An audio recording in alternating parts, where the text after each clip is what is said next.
atandukanye nkuko mubibona tumaze iminsi tudakoraho imyitozo kuri piano nk'ibisanzwe cyangwa se amasomo yacu tutayabona nkuko byari bisanzwe, ariko muri iyi minsi ndagira ngo mbamenyeshe ko style nziza nk'izi ngizi tugiye kongera kuzisubiramo, ya style mukunda yo kwigisha amabanga akoreshwa n'abapianiste bagiye bafite ubuhanga bwihariye mu njyana y'igisirimba, kuko abenshi niyo mukunza kumbaza cyane. Ariko tugiye kugaruka mu masomo ya accompagnement kuko musanzwe mubizi tumaze iminsi tubikoramo gakeya, ariko tukagerageza kuvanga icyongereza n'ikinyarwanda. Nabyo rero ndibuze gukora muri iyi video, ndagerageza kwigisha mu cyongereza ndetse nigisha mu kinyarwanda, sibyo? Niba ari ubwa mbere rero uje kuri iyi channel, wibuke gukora subscribe, like ndetse na share, mukomeze musharinga abantu nkuko abantu bari kugenda baza bakora subscribe ndetse na share. Ibyo bintu ndabibashimira cyane ku bantu babikora, murabana abagabo cyane. Reka rero ntatinze mbereke bimwe mu byo mwagiye mwumva muri iriya video nabanje gushyiraho ya Nzungu ari gucuranga. Ni amabanga ngiye kubigisha yiwe ituntu akunda gukoresha, kandi nawe udukoresheje uri umu beginner cyangwa se uri umuntu umaze iminsi kuri piano bishobora kuba byiza. Ushobora kuba utarutuzi, ariko ni byiza ko noneho ubimenya, ariko nawe ugakora ku buryo ushoboye kugira ngo bigere kuri benshi, usharinge bagenzi bawe, ubabwire ko ari channel nziza ushaka kubigisha. N'abashaka kwiga online ni ukunyandikira kuri zino nimero mba nashyize kuri screen kugira ngo turusheho kwigana noneho mu buryo bwihariye ku bantu bari hanze cyane cyane. Abari mu Rwanda nabo dufite uburyo tuvugana nabo, ariko turigana online. Hatinze rero ugomba nyujemo akantu ko kubibutsa gatoya kugira ngo dutangire tumeze neza cyane. Rero reka dutangire. Mwajya mwumva acurangamo utuntu tumeze gutya, sibyo? Reka bitangire nitonze.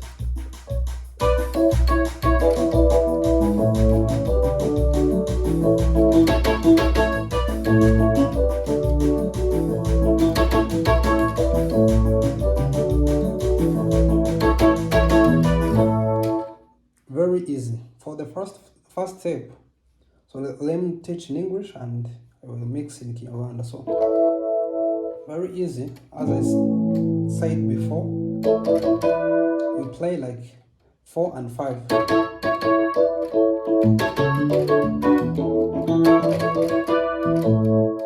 We do this like 3 times or 4 times, you know. You usually use 3 times.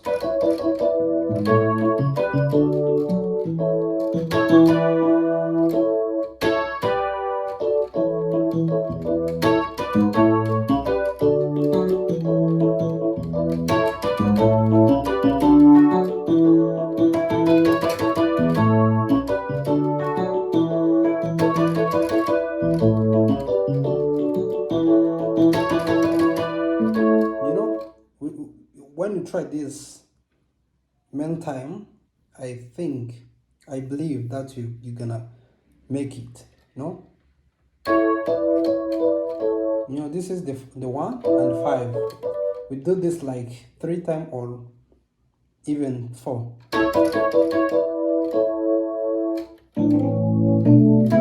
See, okay?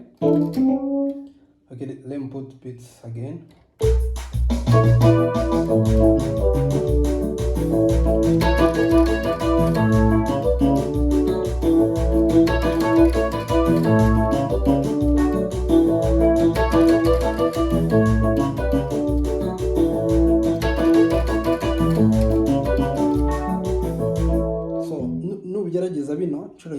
uzagenda ubimenya kuko nkuko nari mbivuze na playingaga 1 nkajya muri 4 5 agaruka muri 1.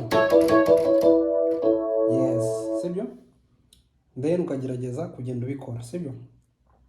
So akandi kantu k'ingenzi cyane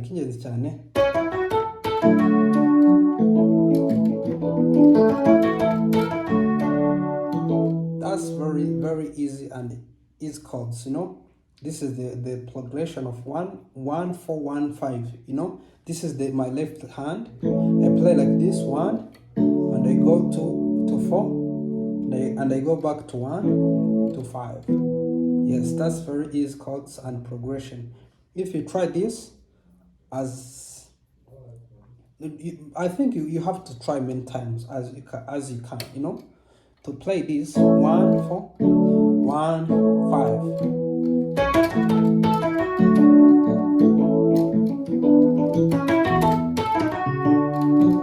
Very easy and sweet melodies, you know.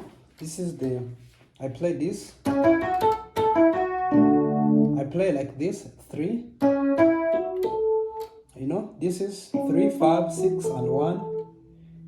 3 5 6 and 1.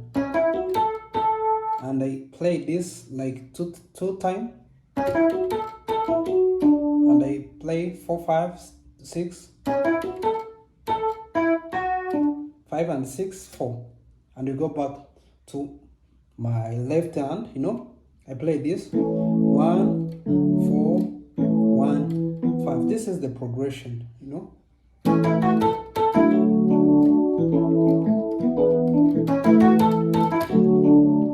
Even you can play it like a bass, you know.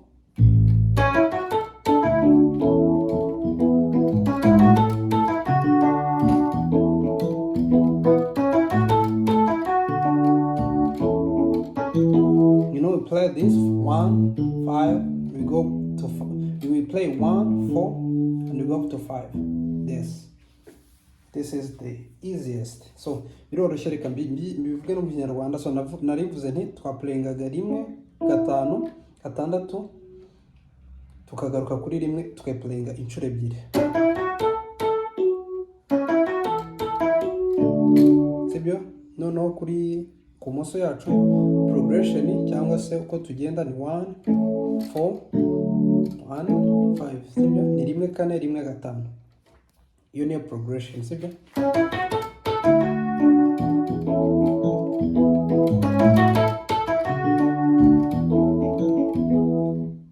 Tushobora no kugerageza no kubicuranga muri beat, sibyo?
Yes, nibyo ngibyo rero nashatse kubereka.